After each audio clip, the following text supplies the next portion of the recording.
വളരെ പ്രധാനപ്പെട്ട മറ്റൊരു വാർത്തയിലേക്കാണ്. കൊച്ചിയിൽ നടിയെ ആക്രമിച്ച കേസിൽ കോടതിയുടെ കസ്റ്റഡിയിൽ ഇരിക്കെ മെമ്മറി കാർഡ് പരിശോധിച്ച സംഭവത്തിൽ വിശദമായി വാദം കേൾക്കാമെന്ന് ഹൈക്കോടതി. ഹർജി ഉച്ചയ്ക്ക് മുമ്പ് വീണ്ടും സിംഗിൾ ബെഞ്ച് പരിഗണിക്കുകയും ചെയ്യും. ഹൈക്കോടതി ഭരണനിർവഹണ വിഭാഗത്തിന് പരാതി നൽകിയോ എന്നും സിംഗിൾ ബെഞ്ച് ചോദിച്ചു. ആജ്ഞയാണ് ചേരുന്നത്. ആജ്ഞ ഈ നടിയെ ആക്രമിക്കപ്പെട്ട കേസിൽ ഒരു ഘട്ടത്തിൽ ഏറെ ചർച്ച ചെയ്യപ്പെട്ട ഒന്നായിരുന്നു. പ്രത്യേകിച്ച് മെമ്മറി കാർഡിൻ്റെ ഹാഷ് വാല്യൂ മാറി എന്നത്. അത് കോടതിയുടെ തന്നെ പരിഗണനയിൽ ഇരിക്കെയാണ് ഈ മാറ്റം.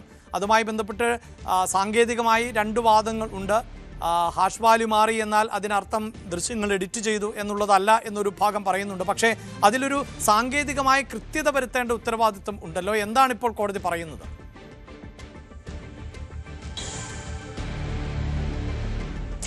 അഭിലാഷ്, ഈ വിഷയത്തിൽ വിശദമായ വാദം കേൾക്കാമെന്നാണ് കോടതി പറഞ്ഞിട്ടുള്ളത്. അതേസമയം തന്നെ കോടതിയുടെ ഭരണനിർവഹണ വിഭാഗത്തിന് ഇതുമായി ബന്ധപ്പെട്ട പരാതി നൽകിയോ എന്ന് ഹൈക്കോടതി സിംഗിൾ ബെഞ്ച് നടിയുടെ അഭിഭാഷകയോട് ചോദിച്ചിട്ടുണ്ട്. മാത്രമല്ല, ഇതിൽ ക്രിമിനൽ കേസ് എടുത്തോ എന്ന് പരിശോധിക്കുമെന്നും കോടതി വ്യക്തമാക്കിയിട്ടുണ്ട്. നമുക്കറിയാം, അഭിലാഷ് സൂചിപ്പിച്ചതുപോലെ തന്നെ നടിയെ ആക്രമിച്ച കേസുമായി ബന്ധപ്പെട്ട് വളരെയധികം ചർച്ച ചെയ്തിട്ടുള്ള ഒരു വിഷയമായിരുന്നു മെമ്മറി കാർഡ്. പ്രത്യേകിച്ചും ഇതിന്റെ ഈ നടിയെ ആക്രമിച്ച കേസിൽ എറണാകുളം പ്രിൻസിപ്പൽ സെഷൻസ് കോടതി അന്തിമവിധി പ്രഖ്യാപിക്കുമ്പോൾ പോലും മെമ്മറി കാർഡുമായി ബന്ധപ്പെട്ടുള്ള പരാതിയിൽ തീർപ്പ് കൽപ്പിച്ചിട്ടില്ല, തീരുമാനമായിട്ടില്ല എന്നുള്ള കാര്യങ്ങൾ ചർച്ച ചെയ്തിരുന്നതാണ്. അത് മാത്രമല്ല, അന്വേഷണ ഉദ്യോഗസ്ഥൻ മുന്നോട്ട് വെച്ചിട്ടുള്ള തെളിവുകൾ അടക്കം കോടതി പരിഗണിച്ചില്ല എന്നുള്ളത് കോടതിക്കെതിരെ വലിയ വിമർശനമായിരുന്നു ഉന്നയിച്ചത്. ആ വിമർശനങ്ങൾ ഉൾക്കൊള്ളിച്ചുകൊണ്ടായിരുന്നു നടി ഈ ഹൈക്കോടതിയെ ഇതുമായി ബന്ധപ്പെട്ട അപ്പീലിന് സമീപിച്ചത്. അപ്പോൾ മെമ്മറി കാർഡുമായി ബന്ധപ്പെട്ടുള്ള പരിശോധനയിൽ നമുക്കറിയാം, അങ്കമാലി മജിസ്ട്രേറ്റ് ലീന റഷീദ്, ഹൈക്കോടതി എറണാകുളം ജില്ലാ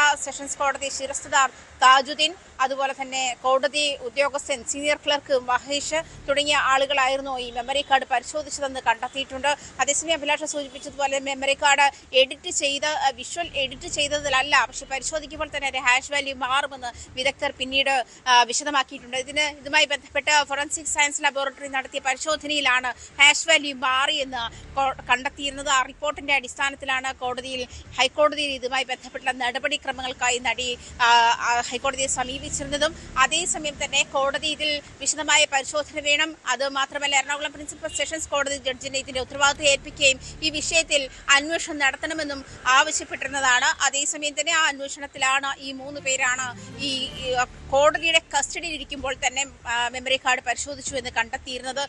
അതേസമയം ഇവർക്കെതിരെ റിപ്പോർട്ട് സമർപ്പിക്കുമ്പോഴും സഹപ്രവർത്തകരെ കോടതി ജഡ്ജ് സംരക്ഷിക്കുന്ന നടപടിയിലേക്ക് കടന്നു എന്നുള്ളതായിരുന്നു നടിയുടെ പ്രധാനപ്പെട്ട ആരോപണം. അതായിരുന്നു, അത്തരത്തിൽ ഹൈക്കോടതിയുടെ നിർദ്ദേശം ഉണ്ടായിട്ട് പോലും മെമ്മറി കാർഡ് ടാമ്പറിങ്ങുമായി ബന്ധപ്പെട്ട യാതൊരു നടപടിക്രമങ്ങളും കോടതിയുടെ ഭാഗത്തു നിന്നും ഉണ്ടായിട്ടില്ല.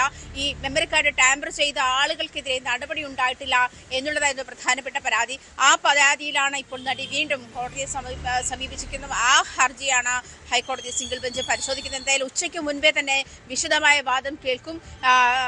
ജസ്റ്റിസ് ജോബിൻ സെബാസ്റ്റ്യന്റെ സിംഗിൾ ബെഞ്ചാണ് കേസ് കേട്ടുകൊണ്ടിരിക്കുന്നത്.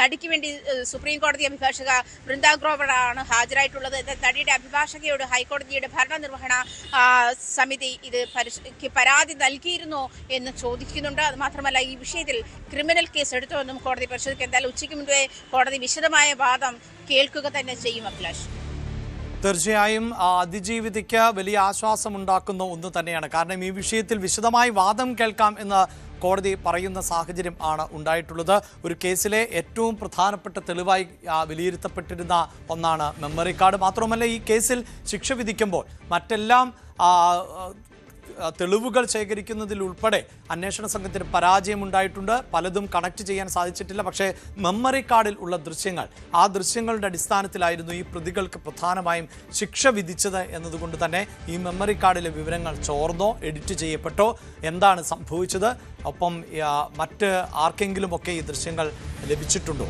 ഇതിലൊക്കെ ഒരു വ്യക്തത കൈവരേണ്ടതുണ്ട്. കൂടുതൽ വാർത്തകൾക്ക് news 18 Keralam YouTube channel subscribe ചെയ്യുക.